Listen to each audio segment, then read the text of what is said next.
12वीच्या सराव परीक्षेत कमी गुण मिळाल्यानंतर झालेल्या वादातून चिडलेल्या जन्मदात्या बापाने आपल्या पोटच्या लेकीला बेदम मारहाण केली. त्या मारहाणीत त्या मुलीचा दुर्दैवी मृत्यू झालाय. सांगलीच्या आटपाडी तालुक्यातील नेलकरंजी येथे ही घटना घडली आहे. साधना धोंडीराम भोसले, वय वर्ष 17 असं मृत मुलीचं नाव आहे.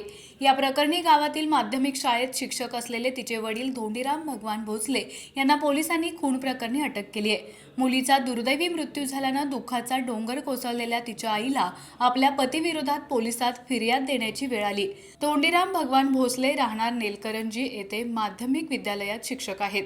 त्यांचे वडील भगवान भोसले शिक्षण संस्थेचे उपाध्यक्ष आणि पोलीस पाटील होते. पत्नी प्रीती गावच्या माजी सरपंच तर धोंडीराम यांना एक मुलगा आणि मुलगी साधना अशी 2 मुले. साधना आटपाडीत 12वीचे शिक्षण घेत होती. वैद्यकीय अभ्यासक्रमाला प्रवेश घेण्यासाठी ती तयारी करत होती. तिला डॉक्टर करण्याचं कुटुंबियांचं स्वप्न होतं.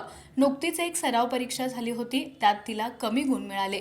त्यामुळे वडील धोंडीराम चिडले होते. शुक्रवारी रात्री वडील धोंडीराम यांनी मुलगी साधनाला कमी गुण का मिळाले याचा जाब विचारत मारहाण केली.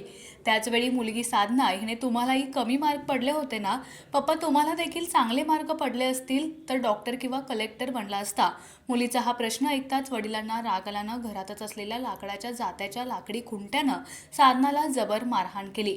साधनाच्या डोक्याला जबर मार लागला. संपूर्ण शरीराला इजा झाली. तिला दवाखान्यात नेलं असता उपचारादरम्यान तिचा मृत्यू झाला. पत्नी प्रीती आणि मुलांच्या सांगण्यावरून आरोपी विरोधात फिर्याद दाखल करण्यात आली आहे. आरोपीला पोलीस कस्टडी मिळाली आहे. अधिकचा तपास सुरू असल्याचं आटपाडी पोलिसांनी सांगितलं. मी विनय रामचंद्र बहिरे, पोलीस निरीक्षक, पोलीस ठाणे आटपाडी येथे प्रभारी अधिकारी म्हणून काम करत आहे. दिनांक 22/6/2025 रोजी रात्री 3:12 प्रीती भोसले राहणार नेलकरंजी यांनी पोलीस ठाणे आटपाडी येथे फिर्याद दिली की त्यांचे पती धोंडीराम भोसले यांनी तिची मुलगी ही मारहाण केल्याने ती गंभीर आजारी झाल्याने तिला उपचारकामी हॉस्पिटलला नेले. उपचार चालू असताना मयत झाली.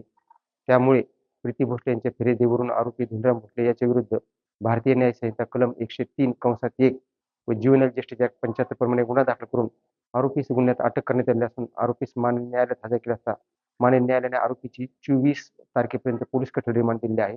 पुढील गुन्ह्याचा तपास चालू आहे. मुलीला कॉलेजमध्ये जी टेस्ट होती त्या टेस्टमध्ये कमी मार्क्स मिळालेले आहेत. त्यामुळे वडिलांनी मारहाण केली आहे.